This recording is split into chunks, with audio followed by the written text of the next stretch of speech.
Bharat Pakistan cricket सामना सुरू आहे आणि पाकिस्तानचे 2 षटकात 2 विकेट गेल्यात। सलामीला आलेला आयुब शून्यावर बाद झाला। हा पाकिस्तानसाठी मोठा धक्का आहे। हार्दिक पांड्यानं ही विकेट घेतलेली आहे। बघा भारताची दमदार सुरुवात झालेली आहे। आपण अधिक माहिती घेऊया। आमचे प्रतिनिधी राजीव कासले आपल्या सोबत जोडले गेलेत। राजीव, हार्दिक पांड्यानं विकेट घेतली, भारताची अगदी दमदार सुरुवात आहे, काय सांगाल? किती धावांमध्ये आपण रोखण्याचा प्रयत्न असेल?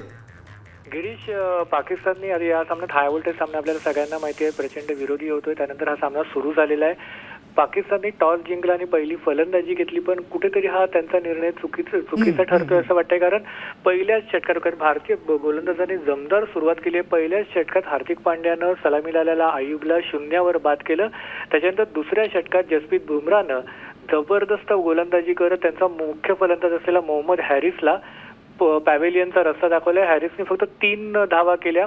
त्यामुळे पहिल्या 1.5 ओव्हरमध्ये म्हणजे 1.3 ओव्हरमध्येच पाकिस्तानच्या अवघ्या 6 धावांवर 2 विकेट गेल्यात। आता जवळपास ही अशीच गोलंदाजी राहिली तर त्यांना 100 ते 125च्या आतच पाकिस्तानला गुंडाळण्याची शक्यता आहे।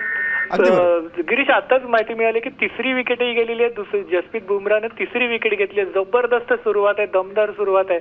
म्हणजे 6 धावांवर 3 विकेट घेतल्या आणि फक्त 2 षटकं झालेली आहेत। म्हणजे साधारण 100च्या आत 100 धावा गाठणंही त्यांना कठीण होईल आणि आपल्यासाठी खूप चांगलं राहील। राजू, एक महत्त्वाचा प्रश्न आहे की पूर्ण या आशिया चषकमध्ये भारताची कामगिरी खूप चांगली राहिली आहे, त्यामुळे आपला कॉन्फिडन्स खूप चांगला आहे, त्यामुळे आपण अगदी सहज मात करू शकतो पाकवर। गिरीश, आपण ओव्हरऑल आशिया चषकाचा आपण जर इतिहास बघितला तर आशिया चषकात भारताचा पारडं नेहमीच जड राहिलेला आहे। कारण 13 फोनमध्ये 13 आतापर्यंत सामने झाले, त्याच्यात 9 सामने इंडियाने जिंकलेले आहेत। बरोबर, अगदी। पाकिस्तानचे 2 षटकात 3 विकेट गेलेले आहेत। राजीव, आम्ही वेळोवेळी तुमच्याकडनं माहिती घेत राहू। तुर्तास तुम्ही जी माहिती दिली त्याबद्दल धन्यवाद।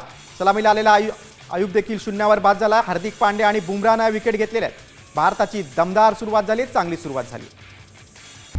आता isakal.com आहे देशातील नंबर 1 ची मराठी न्यूज वेबसाईट। प्रत्येक अपडेटसाठी isakal.com ला नक्की भेट द्या।